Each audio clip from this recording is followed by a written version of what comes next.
लीजिए सुनिए सूर्यकांत त्रिपाठी निराला के लिखे उपन्यास निरूपमा का भाग 18 मेरी यानी समीर गोस्वामी की आवाज में।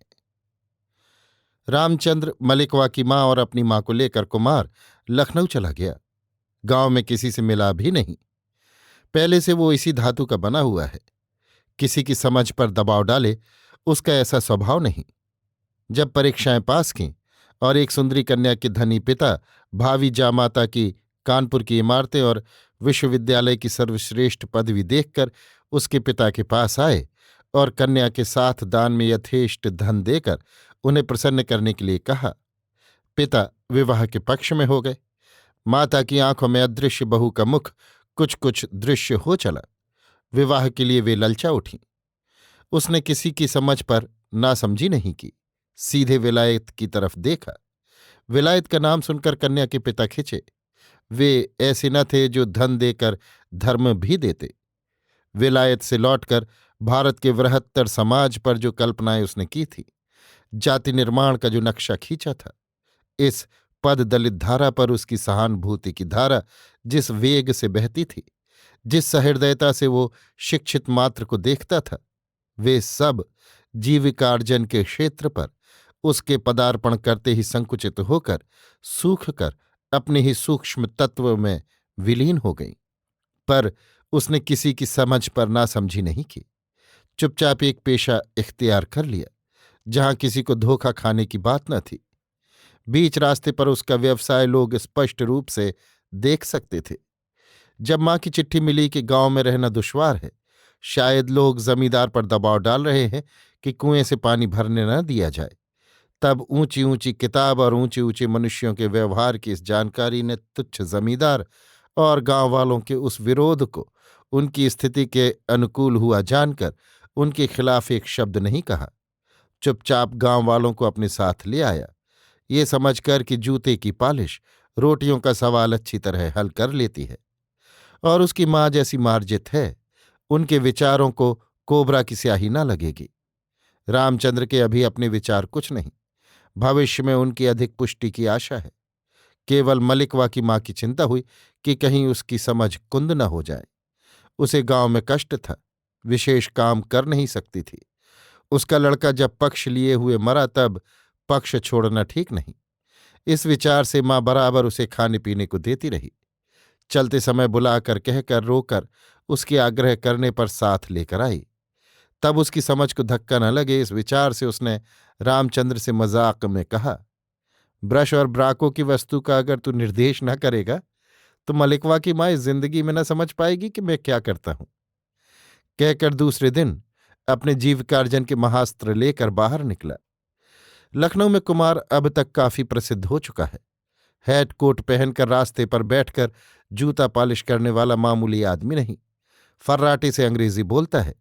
कोई कोई कहते हैं विलायत भी गया हुआ है, अंग्रेजी खत्म किए हुए है। ये देश को शिक्षा देने के लिए ऐसा करता है कि न कोई बड़ा है न छोटा। ये चर्चा घर घर है।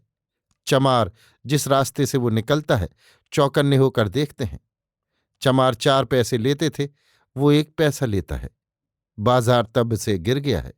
लोग चमारों को हे दृष्टि से देखते हैं। छावनी में कुमार की बड़ी कद्र है।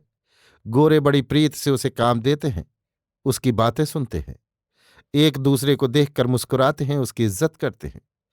वो भी यूरोप की तरह तरह की उन्हें पसंद आने वाली बातें सुनाता है। बंगलों में भी जाया करता है। सभी जगह यथेष्ट आमदनी होती है। उसके सीधे निराभिमान प्रसन्न और प्रिय स्वभाव को सभी प्यार करते हैं। कभी कभी लोग चारों ओर से घेर कर विस्मय, आदर और स्नेह की दृष्टि से देखते रहते हैं। आज वो बंगलों की तरफ चला। कमल साधारण घरेलू सुंदर पहनावे में सजी फाटक के पास खड़ी हुई आकाश भरकर उतरती हुई वर्षा की पीन श्यामत छवि एकटक देख रही थी। मुख पर काव्य का नैसर्गिक प्रकाश पड़ा, पृथ्वी और स्वर्ग को एक कर रहा था। कुमार ने देखा, मन में निश्चय हुआ कि ये विदुषी है। अपने कार्य के लिए आगे बढ़ा। आहट पा कमल ने उसी भाव की दृष्टि से देखा। कुमार ने अंग्रेजी में कहा, जूते पालिश करता हूं, आप देखकर खुश होंगे। मेहनत बहुत कम लेता हूं। कमल भाव की आंखों से मुस्कुराकर सोचने लगी। ये चमार है, थोड़ी सी अंग्रेजी पढ़ ली है। आजकल के बाबू अंग्रेजी सुनकर खुश होकर काम ज्यादा देते हैं। हिंदी में पूछा, तुम्हारा नाम? कृष्ण कुमार, नम्रतापूर्वक कुमार ने कहा। कृष्ण कुमार चमार, सानुप्रास है। मन में सोचकर खुलकर कहा, बड़ा अच्छा नाम है। अब तुम लोग भी अच्छे नाम रखने लगे। सोचती हुई गंभीर होकर बोली, ये देश की उन्नति के लक्षण है। जी हां, सारा मतलब समझकर मुस्कुराते हुए कुमार ने कहा। लेकिन तुम मुझसे अंग्रेजी क्यों बोले? मैंने कहा, मैम साहब नाराज ना हो। मैं मैम साहब नहीं। कुमार कुछ न बोला। कमल ने भाव स्पष्ट कर दिया, अभी मेरी शादी नहीं हुई। मुझसे गलती हुई, क्षमा मांगते हुए जैसे कुमार ने कहा। कमल लापरवाही से बंगले के सामने वाले टेनिस ग्राउंड की ओर बढ़ी, पीछे पीछे कुमार। तुम अंग्रेजी साहब बोलते हो, किसी साहब के यहां थे शायद।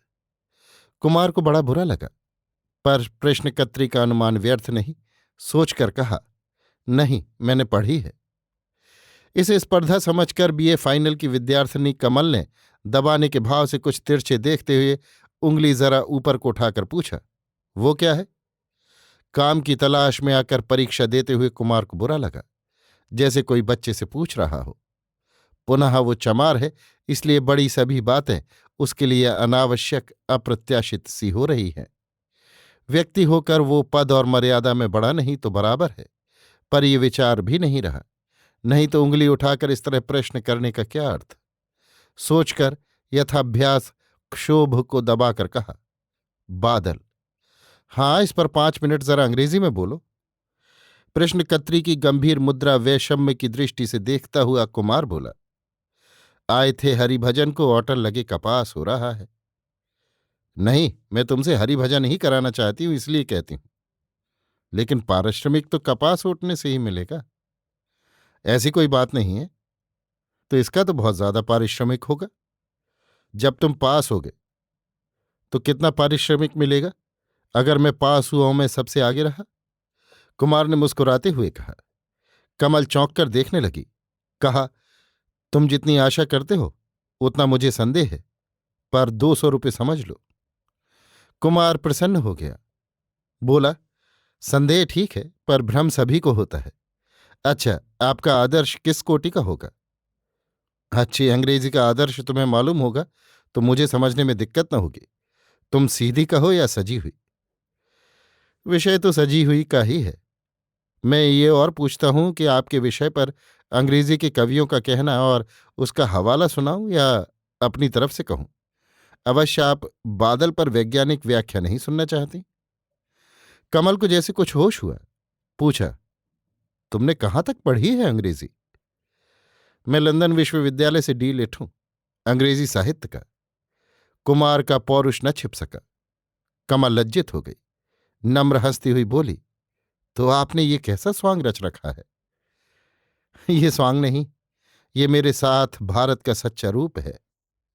कमल भाव में डूबी हुई खड़ी रही। गौरव अपनी महत्ता में भरकर उसे हृदय की दृष्टि से विद्या का प्रांजल प्रकृत पथ दिखाता रहा, जिससे कुमार उसके पास चलकर आया था। न तो होकर बोली, मैं बीए फाइनल की विद्यार्थिनी हूं। आइए, मैं बाबा से कहती हूं, आप 200 मासिक लीजिए, मुझे सुबह 2 घंटे अंग्रेजी पढ़ा जाया कीजिए। कहकर अपने बंगले की ओर चलती हुई, आप अवश्य हिंदू हैं? नत मुस्कुराहट से, हाँ हाँ। शिष्या के विचार मात्र से कुमार आप न कह सका। आपकी जाति? कान्यकुब्ज ब्राह्मण। कुमार के भार से झुकी हुई कमल एक कुर्सी की ओर बैठने का इंगित कर भीतर पिता के कमरे में गई और संसार के 8वें विस्मय की चर्चा से पिता को बाहर ले आई। बंगला में कहा, ये डॉक्टर कृष्ण कुमार कान्यकुब्ज ब्राह्मण हैं, लंदन के डी.लिट हैं। जगह न मिलने से ये पेशा इख्तियार किया है। कुमार का ब्रश उठाकर दिखाया। जूता पॉलिश करते हैं। मैं इनसे अंग्रेजी पढ़ूंगी। कहा है सुबह 2 घंटे के लिए, 200 मासिक पर। दिनेश बाबू प्रसिद्ध वकील थे। कई हजार मासिक की वकालत थी। मनोविज्ञान के पूरे जानकार। ऐश्वर्य और सम्मान सबके ऊपर उनकी प्यारी कन्या प्रतिष्ठित थी। ब्रह्म समाजी थे, अतः किसी तरह विचलित न हुए। सोचा, कमल इस युवक को प्यार करती है। यदि भविष्य में दोनों सदा के लिए बंध भी गए तो बुरा क्या है। युवक विद्वान और सुंदर है, पुनः ब्राह्मण है। अवश्य इसका सामाजिक बहिष्कार हुआ होगा। ब्रह्म समाज को एक योग्य मनुष्य प्राप्त हो सकता है। कमल की बातें स्वीकार कर देर तक कुमार से बातें करते रहे और बहुत प्रसन्न हुए। अभी आप सुन रहे थे सूर्यकांत त्रिपाठी निराला के लिखे उपन्यास निरूपमा का भाग 18, मेरी यानी समीर गोस्वामी की आवाज में।